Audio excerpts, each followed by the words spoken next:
Bonjour mes amis, et bienvenue sur la chaîne Vicenne. Avant de vous présenter le sujet d'aujourd'hui, si ce n'est pas déjà fait, je vous prie premièrement de vous abonner à la chaîne, de laisser un j'aime, et d'appuyer sur la cloche pour ne rater aucune vidéo. Si c'est déjà fait, merci. L'eau de riz est utilisée depuis des siècles dans les pays asiatiques, pour garder une peau d'apparence jeune, et pour aider les cheveux à pousser et à rester forts.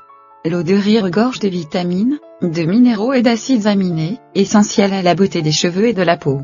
Les femmes Yao sont réputées pour leurs très longs cheveux, le secret de leur tresse saine et brillante est l'eau de riz.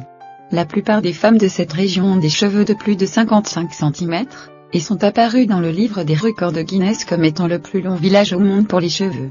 Comment obtenir l'eau de riz? Il existe 3 principales méthodes pour réaliser l'eau de riz. Choisissez de préférence un riz bio, afin de ne pas récupérer une eau contenant des résidus de pesticides.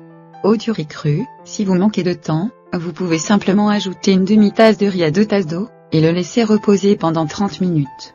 Filtrez le riz, puis utilisez l'eau de riz restante pour laver vos cheveux, votre visage ou les deux. Eau du riz cuit, faites cuire le riz dans de l'eau, puis égouttez et récupérez l'eau. L'eau de cuisson du riz est plus épaisse, plus collante et plus concentrée que l'eau du riz cru. Utilisez-la donc diluée. Conservez-la au réfrigérateur dans un récipient jusqu'à 1 semaine. L'eau de riz cuit est à utiliser uniquement sur le visage. Eau de riz fermentée, si vous avez un peu plus de temps, envisagez de préparer de l'eau de riz fermentée, car elle est considérée comme la méthode la plus efficace, en raison du changement de pH qui se produit pendant le processus de fermentation.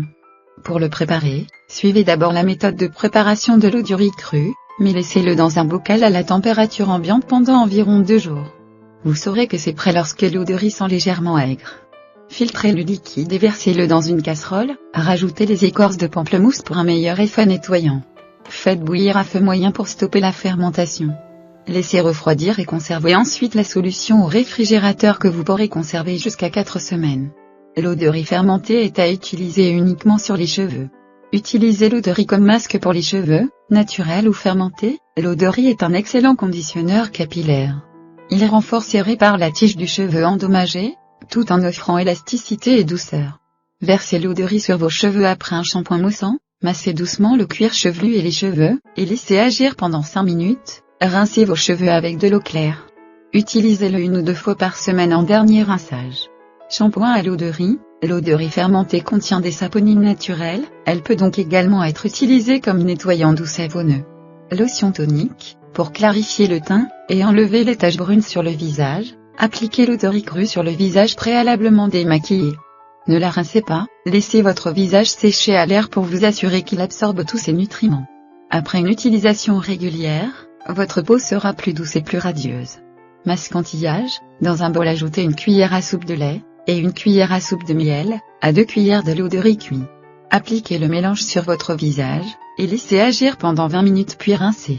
Vous aurez une peau uniforme, lumineuse, et plus jeune. Soulagez la douleur d'un coup de soleil. Vous pouvez également utiliser de l'eau de riz crue pour soulager la douleur causée par un coup de soleil et réduire les rougeurs. Appliquez-la sur les zones touchées, mais ne rincez pas.